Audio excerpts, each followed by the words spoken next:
Well, good morning, everybody, and welcome back to Health Talk. We do this every Monday for our friends at Community Medical Center. Joining us here in the studio is Dr. Jared Hartley. Jared, how are you, sir? I'm doing well this morning. How are you? Doing fantastic. So tell us a little bit about Jared. Now, you're a physical therapist, right? Yep. And you got your doctorate several Correct. years ago. So, Yeah. so you're far along there. So, Yeah, so that's kind of the standard now.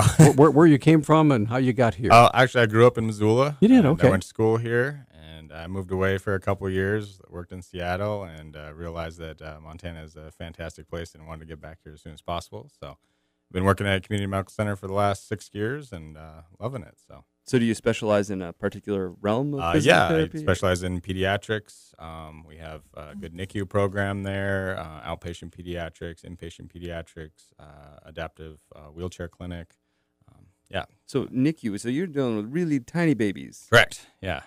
Okay. So I'm interested to find out what kind of physical therapy you can do with a little itty bitty child. It's more just providing a calming environment for them while they're in there and being kind of a team partner with nursing and physicians and respiratory and everybody in there, and just making the environment as I'm pleasant just trying as to imagine, get up, Yep. sit-ups, push-ups, let's go. I can't even move That's what yet. everybody says. Are you making the babies walk? No, we're not making the babies walk. They have like little exercise balls and everything. Yeah. No. I'm happy that a comfortable, peaceful environment involves a full beard and mustache. Yep. That's my favorite part about your mission and message here today. It's calming for sure.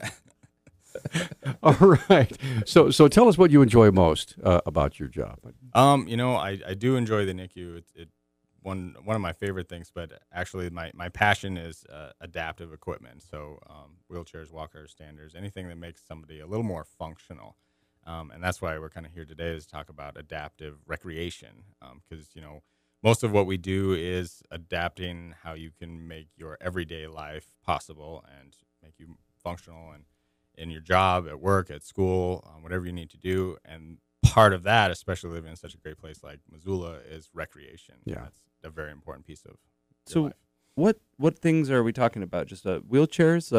My understanding, I've never used a wheelchair. I've never had a family member that had one, but I see the little ones they have in the hospital, and I've seen the electric ones. But like, what's the cutting edge stuff that you use now?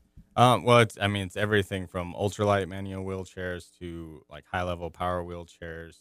There are track chairs out there that kind of have the tank track feel, and then with our clinic, we expanded. That's for like off-road stuff. Yeah. Because everybody needs to go hiking and hunting and fishing and get to where they need to go. And a lot of what this clinic is things that aren't covered by insurance companies. But, the point of the clinic is for people to be exposed to the equipment, to even trial it, and then to get information on how funding works for that through grants and other avenues. I can just imagine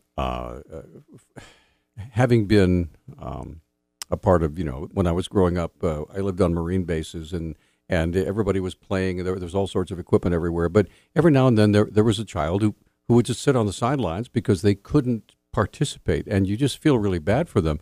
But way back then, back in the Stone Age, when I was a kid, there wasn't the type of equipment that you're talking about. So tell me how you help children, and especially their parents and their families, have a little hope that their child can get in and join in with the other kids, whatever they're doing. Well, it's just finding that avenue where that child can be successful, however it is, and partnering with places like Montec and Parks and Rec and the Special Olympics and finding a strength where that kid can succeed. And it doesn't mean that they have to, hit a home run and run the bases. They'll get help with hitting the ball and have somebody help them around the bases, And with cycling, it's, maybe it's not cycling independently up a mountain, but, they're either being helped with steering or being helped with propulsion so that they can still enjoy the outdoors, still be moving and experiencing what everybody else wants to. So when it comes to the adaptive recreation, is all types on the table, or do you specify, like you would specialize in certain types of activities? For sure. Right now, it's in the last 7 years, it's been mostly hand cycles and foot cycles for people of different abilities, whether you have more use of your arms and need to hand cycle, or maybe you just need an adaptive trike that's a little more stable than a regular bike, and just trying to make that person functional with biking. And we're slowly expanding into other realms. We've had adaptive paddle boards in the past, adaptive kayaking, adaptive rafting. We haven't gotten into the snow sports yet, but there's great programs in Whitefish and Bozeman, both Eagle Mount and can't remember the other one in Bozeman right now off the top of my head. I remember as a child there was a gentleman that skied on Marshall Mountain with one leg. And he had 2 extra skis on his ski poles, things like that. Yeah, and there's great programs in those cities, and we want to try to expand it to more snow sports because in the winter that Missoula is definitely a snow sport kind of place. We're talking with Jared Hartley, who's a doctor of physical therapy at Community Medical Center. Can you just give us one story without using any names of a really good success story when a family came in with a youngster that was, disabled and not able to do much, and you had a chance to work with them, and now you can't shut them down. They're just they're going all over the place. Yeah, I mean, we've had so many success stories with that. It's just somebody that's never been on a bike before, has very limited mobility. Maybe it has to be pushed in a wheelchair most of the time because of their function. And you get them on a cycle, and it's just a little more natural.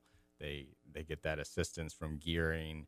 It's fun. It helps with coordination, and even if you are helping them a little bit, they still have some success with movement and that independence. And we've had everybody from 3-year-olds last year that we were able to get and pedaling a bike for the first time to 85, 90-year-olds that needed some help and can't ride anymore just because of their balance or coordination or strength, and they need some way to make them continue. You can stop looking at me, John. It's okay. Peter's really interested in a motorcycle, which might lead to needing some kind of adaptive.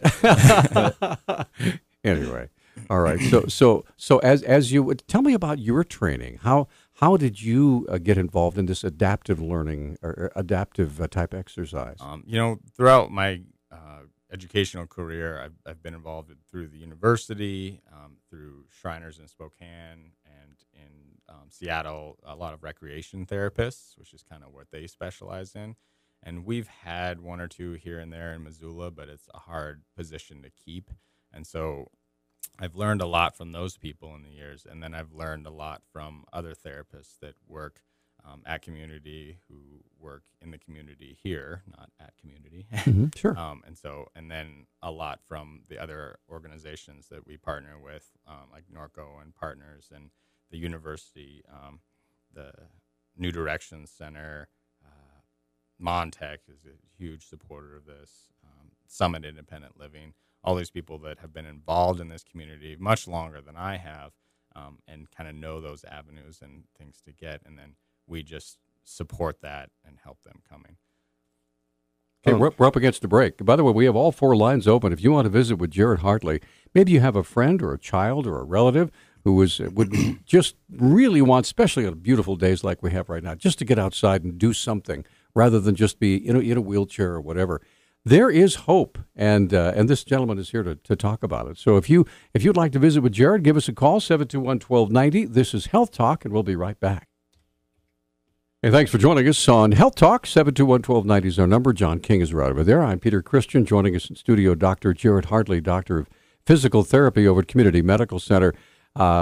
Really hearing some success stories that just amazingly inspiring. So you were just sharing...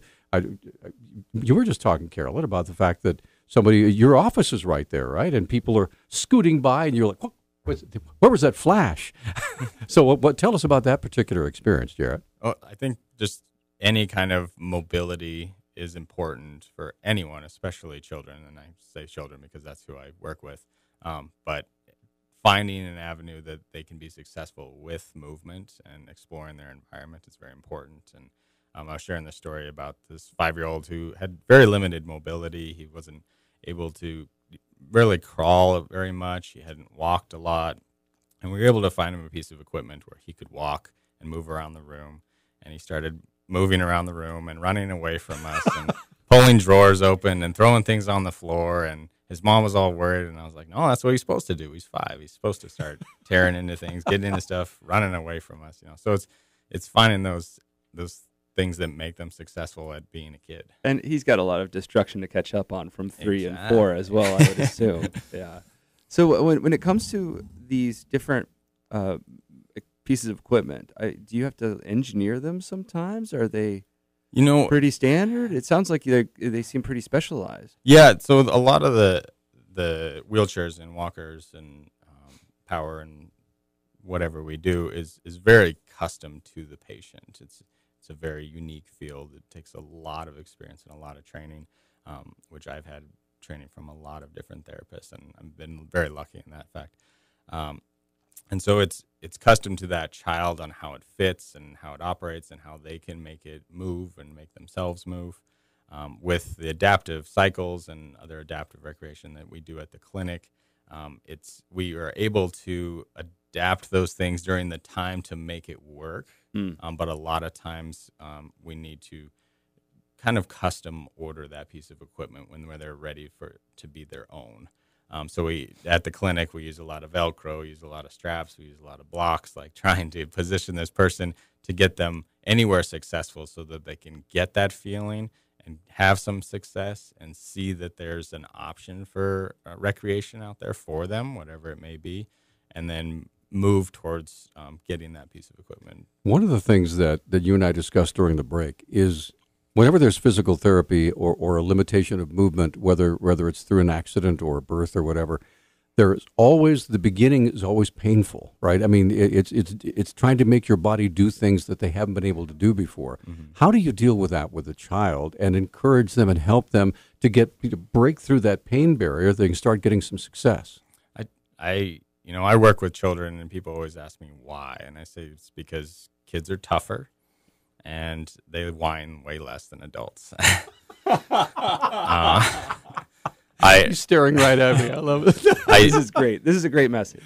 Kids are amazing in what they can handle, and with distraction, most of my day is changing what I'm going to do through play, and having 5 or 6 different activities to accomplish the same task, but make it fun so that they don't know that they're working most of the time for the younger kids, and as soon as kids reach 5 or 6, they understand exercise. That you can give them reps and sets to do, and they get it.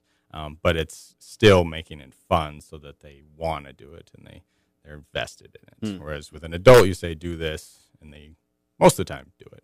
So I'm a parent, and when something like this comes up, one of the first questions I would have is, would my insurance even cover an adaptive bicycle for my? I've gone through the thing with. We have to buy a new bicycle every 2 years or something, mm-hmm. It seems already. To get a new adaptive bicycle, it seems like it'd be very expensive. Correct. Yeah, they are very expensive compared to a regular bike that you would buy at a store. But insurance usually doesn't cover it. I won't say never, because there are insurance companies that do see a benefit in recreation and mobility and strengthening in that fashion. But for the most part, insurance companies don't pay for it, but we find other ways to pay for it. Are there foundations out there that can help? Like, I would think the cycling associations that are helping folks holding races all over, that they would have a fund for adaptive bicycles, things like that. Yeah. Has that? There are a lot of foundations out there that give money through grants and donations, and then we have a whole funding sheet that's 2 pages long that we hand out to everybody at the clinic. Finding avenues through waiver programs or through Child Development Center or through case management, any way that we can find funding for that piece of equipment, we try to find it. Gotcha. So is that is there like an exchange? I mean, there's got to be other kids and they grow into it. I know for my oldest daughter, she never gets the pink or purple bike because her 2 younger brothers are going to get the bike the next few years, right? Sure. So, through the university and the adaptive equipment program there and through Montech, there are cycles available to loan out for kids that can't find funding or are waiting on funding, and they can use a piece of equipment, and not just for cycles, for wheelchairs or walkers, or they have a wide variety of adaptive equipment, and everything from switches and adaptive communication as well.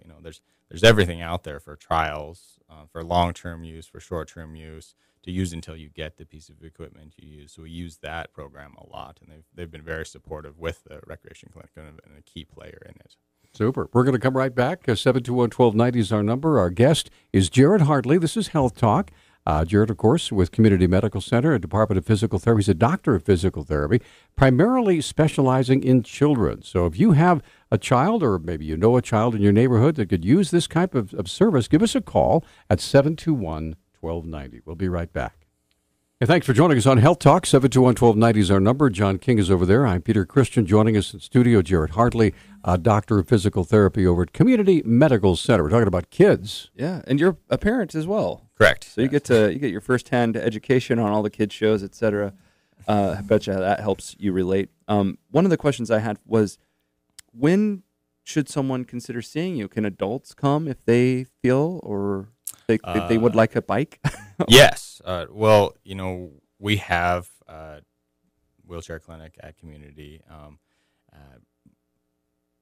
Mostly what I do is kids. Okay. So I will help adults at the clinic, and I enjoy doing that, and it's very fun, and I'll point them in the right avenue of what therapist they need to see. And that's not a problem. And I have helped out with some adults getting at least a loaner or pointed in the right direction of which type of equipment. But for the most part, I just try to stick with kids. You pointed out during the break that kids, their brains are totally different than adults. And we as adults have accepted we have certain limitations. There's certain things we can't do, and there's certain things we can do. But a kid, their brain hasn't learned that yet, and that is a tremendous advantage to you, right? Yes, correct. I mean, the brain, we call it plasticity. It's so moldable. All those neurons keep pruning and developing, and if you have an injury to your brain or whatever, the brain compensates. You can finds push a it way, in the right way, Yeah. and whereas our brains are very rigid for the most part and set in their ways, and so it's a little bit harder. And then that's the other reason why I like working with kids, is because you see those big gains, when sometimes with adults it takes a little bit longer. So what's your cutoff? When is someone no longer a kid? The majority of my caseload is infants, toddlers, school age. I have a couple teenagers I work with, but a lot of times those teenagers will transition to adult therapists. But I do have a 20-some-year-old kid that I work with, and he's an adult now. But a couple of those that have pediatric diagnoses that still like coming to see me. I was going to ask you, do you get parents bringing their kids back to you after they've kind of graduated from your, and said, Jared, we just want you to know how you've helped Bobby or Joan or whatever, and just look at all that she can do. Do you get emails? Do you get pictures? Yeah, do you get videos? What? I stay in contact with a lot of families through email, and I encourage them to give me updates and let me know how they're doing.